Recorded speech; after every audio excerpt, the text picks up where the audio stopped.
Hello students, इससे पहले मैंने एक्सरसाइज 7.1 में दूरी सूत्र पे कुछ क्वेश्चन बताए थे और वो भी कंप्लीट कर दिया था उस चैप्टर को। आज चैप्टर जो मैं चालू करने जा रहा हूँ वो है एक्सरसाइज 7.2। तो 7.2 में हमको अंतःविभाजन सूत्र के बारे में जानना है। तो चलिए सबसे पहले हम अंतःविभाजन सूत्र के बारे में समझ लेते हैं और उस पर क्वेश्चन कराना मैं चालू करूँगा। तो देखिए अंतःविभाजन सूत्र में हमको क्या है कि कोई दो पॉइंट दिया हुआ है, कोई दो पॉइंट है, इसका कोऑर्डिनेट x1 y1 दे रहा है सपोज दैट, और इसका कोऑर्डिनेट x2 y2 दे रहा है। हमको क्या करना है, इन दोनों लाइन को जोड़ देना है, क्योंकि क्वेश्चन में वर्ड यूज भी करेगा कि कोई दो बिंदु है, मिलाने वाली रेखाखंड को हमने मिला दिया, एक रेखाखंड तैयार हो गई, इन दोनों पॉइंट को मिला दिया। अब इसको कोई एक पॉइंट बाइसेक्ट करेगा। बाइसेक्ट मतलब होता है काटना। मान लीजिए कोई एक पॉइंट यहाँ पे हमने सपोज दैट P मार दिया, इसको काट रहा है किस पर, x और y पर। जिस तरह से इन दोनों का कोऑर्डिनेट, इन दोनों का कोऑर्डिनेट, तो इस P का भी कोऑर्डिनेट होगा। अब इस बिंदु को हम काट सकते हैं। यहाँ पर एनसीईआरटी की बुक में आपको तीन तरह का क्वेश्चन मिलेगा, ठीक है, मध्य बिंदु पर और अंतःविभाजन पर, और एक x अक्ष से रिलेटेड, और एक और होता है जो कि हम बोलते हैं बाह्य विभाजन। तो फिलहाल मैं अभी आपको अंतःविभाजन बता रहा हूं, तो उस पर आप समझें। देखिए P जब इसको बाइसेक्ट करेगा, क्या करेगा, इसको काटेगा। तो मान लीजिए एक सपोज दैट आपने देखा होगा कि एक छड़ी 10 सेंटीमीटर है। अगर कोई आपको कहे कि इसको बांटिए, तो आप उसको दो तरीके से आप फिलहाल बांट सकते हो। कहोगे 6 और 4 में बांट दिया, यानी एक बड़ा एक छोटा, या आप कर सकते हो दोनों को इक्वल पार्ट में बांट सकते हो, 5 और 5। तो फिलहाल हम यहाँ क्या कर रहे हैं कि एक बड़ा पार्ट और छोटा पार्ट। तो देखिए A से यहां तक का जो वैल्यू है, यहां से यहां तक का जो भाग है, अगर कटेगा तो हम इसको शो करेंगे M1 से। कहां से, यहां से लेके यहां तक का, और बाकी जो पार्ट बच रहा है इसको हम शो करेंगे M2 से। किससे शो, M2 से। कहने का मतलब इस AP का जो भाग है हमने किससे शो किया, M1 से, और P से, इसको हम नाम डाल देते हैं B, और P से B तक का जो है वो बटा कितने में, M2 में, ठीक है। तो अंतःविभाजन सूत्र का मैं पहले फॉर्मूला लिख देता हूं। तो देखिए इसका फॉर्मूला है, इस P का कोऑर्डिनेट हम निकालेंगे। आप निर्देशांक भी लिख सकते हो या आप इसको नियामक भी बोल सकते हैं। तो इसका फॉर्मूला आपको याद करना होगा, M1 गुना x2 प्लस M2 गुना x1 बटा M plus M2, M1 plus M2। फिर यहाँ पे कॉमा रखेंगे, ये भुज के लिए हो गया। अब हम यहाँ वैल्यू रखेंगे, यहाँ पर मेरे पास जगह नहीं, हम नीचे लिख देते हैं, M1 गुना y2 प्लस M2 गुना y1 बटा M1 प्लस M2, ठीक है। यानी P। चलिए एक्सरसाइज 7.2 का सवाल नंबर फर्स्ट क्वेश्चन है, उस बिंदु का निर्देशांक निकालें जो बिंदुओं, तो हम यहां पर क्या कर रहे हैं, दो बिंदु ले रहे हैं, एक से ज्यादा बिंदु है। एक का वैल्यू दे रहा है यहां पर कोऑर्डिनेट -1,7, और एक का कोऑर्डिनेट दे रहा है 4,-3। मिलाने वाली रेखाखंड, इन दोनों को हमने क्या कर दिया, मिला दिया, क्योंकि क्वेश्चन कह रहा है मिलाने वाली रेखाखंड, मिला दिया। 2:3 में अंतःविभाजित करती है। हमको यहां पर 2:3 में क्या कर रही है, अंतःविभाजित। यहां पर हम एक पॉइंट मान लेंगे, एक पॉइंट मान लिया जो इसको क्या कर रहा है, मिलाने वाली रेखाखंड को अंत मतलब होता है अंदर, विभक्त कर रहा है किसमें, 2:3 में। इसका मतलब M1 का जो रेशियो है वो 2 दे रहा है, और M2 का जो वैल्यू है वो कितना दे रहा है, 3। हमने पहले बताया था कि ये इसको अंतःविभाजित करता है, यहाँ वाला पोर्शन M1 और इधर वाला पोर्शन M2। तो हमको क्वेश्चन में दे रहा है 2:3 में अंतःविभाजित करता है, ठीक है। चलिए आपको देखिए यहां पर सबसे पहले ध्यान ये देना है कि हम इसको x1 y1 शो करेंगे, और जो एंडिंग में है वो क्या होगा आपका x2 y2। हमको उस पॉइंट का वैल्यू निकालना, उस बिंदु का वैल्यू निकालना है जो मिलाने वाली रेखाखंड को क्या कर रहा है, 2:3 में बांट रहा है। तो ये क्वेश्चन में हमको दे रहा है, हमने उस पर आधारित इसको फिगर ड्रॉ कर लिया। आप सबसे पहले क्या करेंगे, लिखेंगे माना कि मिलाने वाली रेखाखंड को P बिंदु विभाजित करता है। हमने इस जो पॉइंट विभाजित कर रहा था उसको हमने क्या मान लिया, P। तो आप लोग लिख लेंगे माना कि P बिंदु मिलाने वाली रेखाखंड को समद्वि भाजित करता है। आइए इस P का कोऑर्डिनेट निकालना है। चलिए हम लिखेंगे, P का नियामक भी लिख सकते हैं या चाहे तो आप निर्देशांक लिख सकते हैं। अंतःविभाजन का फॉर्मूला m1 गुना x2 प्लस m2 गुना x1 बटा m1 plus m2, comma m1 गुना y2 प्लस m2 गुना y1 बटा m1 प्लस m2। अब हम यहां से क्या करेंगे कि m1 और m2 के वैल्यू को देख लेंगे। तो m1 है 2, m2 है 3, 2 प्लस 3,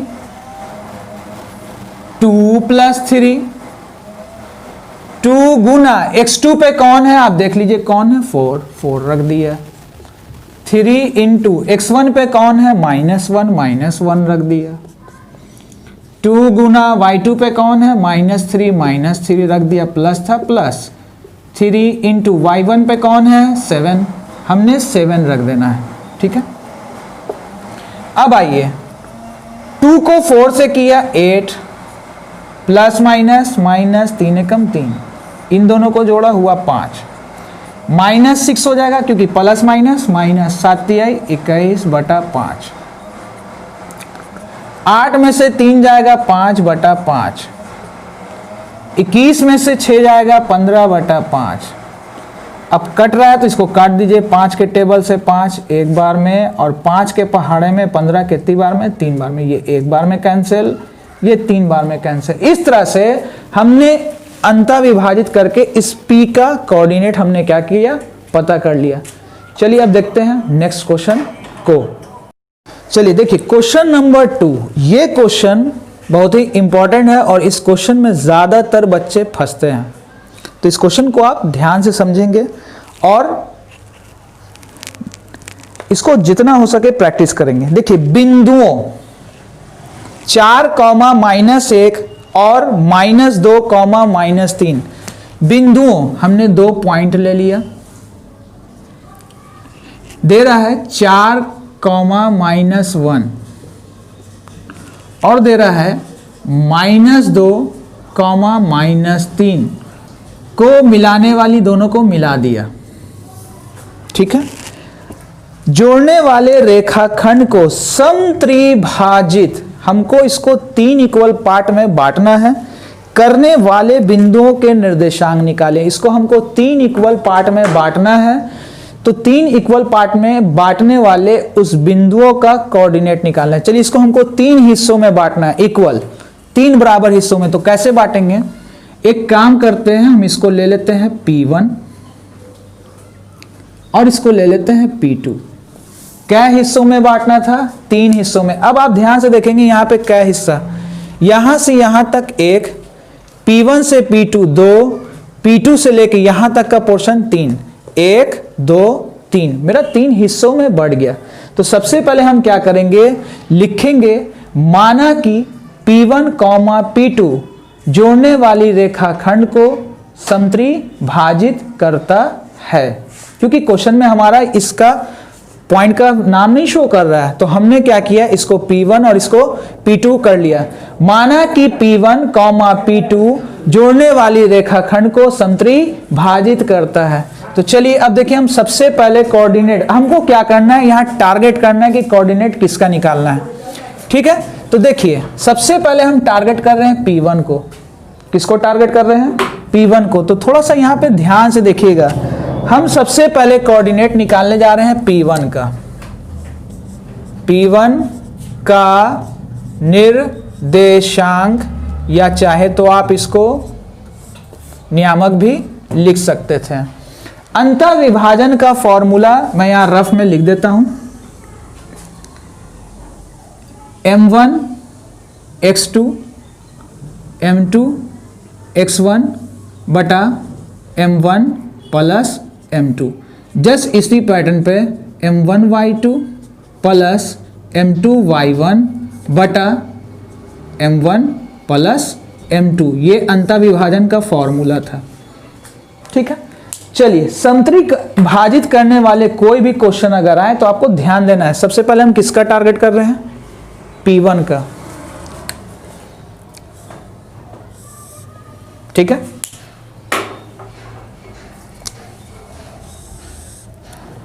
तो ध्यान से देखिएगा समतुल्य भाजित करने वाले क्वेश्चन में करना क्या है। हमको देखिए अनुपात चाहिए, m1 और m2 तो चाहिए। तो m1 m2 निकालेंगे कैसे? देखिए सबसे पहले हम क्या करेंगे कि A से P1 तक को ध्यान देंगे। हम एक काम करते हैं, यहाँ रफ में फिगर ही बना देते हैं अलग से ताकि आपको बात समझ में आए। ठीक है, हमने इसको क्या किया P1, और ये तो पूरा पोर्शन मेरा यहाँ से शुरू पार्ट और एंडिंग पार्ट 4, -1 और ये -2, -3। तो ये हमारा हो गया x1 y1 x2 y2। तो चलिए x2 x1 y2 y1 का तो चक्कर रहा नहीं, अब हमारा सिर्फ रह गया m1 और m2 को हम कैसे निकालें। तो देखिए एक काम करते हैं, समत्रिभाजित था यानी ये मेरा x, सपोज दैट हम इसको x मान लेते हैं, तो अगला पार्ट भी x होगा, ये भी x होगा। क्यों x होगा? क्योंकि क्वेश्चन हमको पहले ही बता रहा था कि हमको समत्रिभाजित करना है, 3 बराबर भागों में बांटना है। तो हमने इसको x मान लिया, तो ये भी x होगा, ये भी x होगा, क्योंकि 3 हिस्सा मेरा बराबर भागों में बटा हुआ है। 3 हिस्सा मेरा बराबर भागों में बटा हुआ है।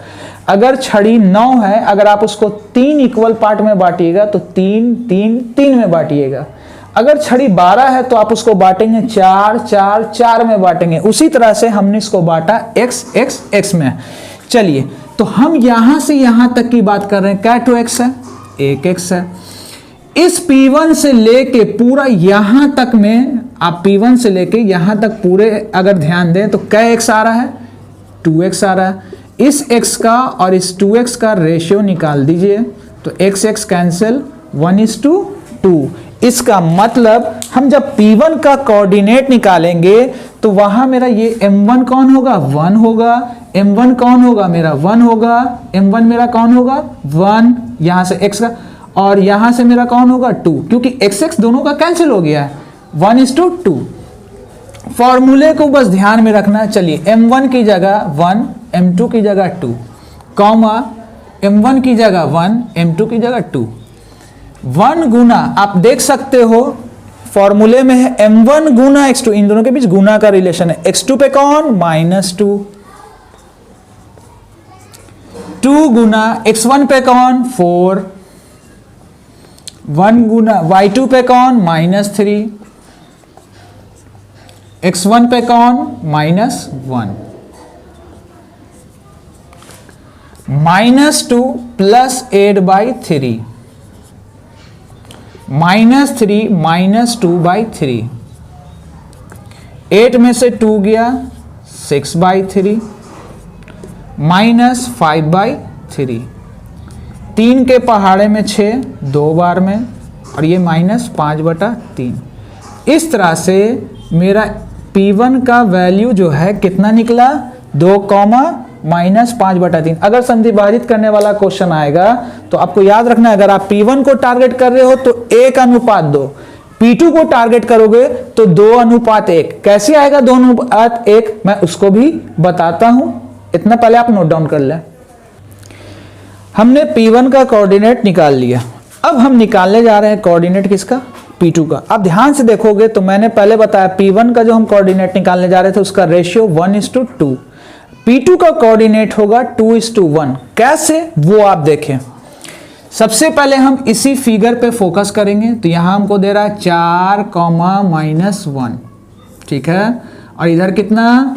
-2, -3। मैं इसको समझने के लिए आपको रफ से अलग करके दिखा रहा हूं। अब हम टारगेट किसको करेंगे, P2 को।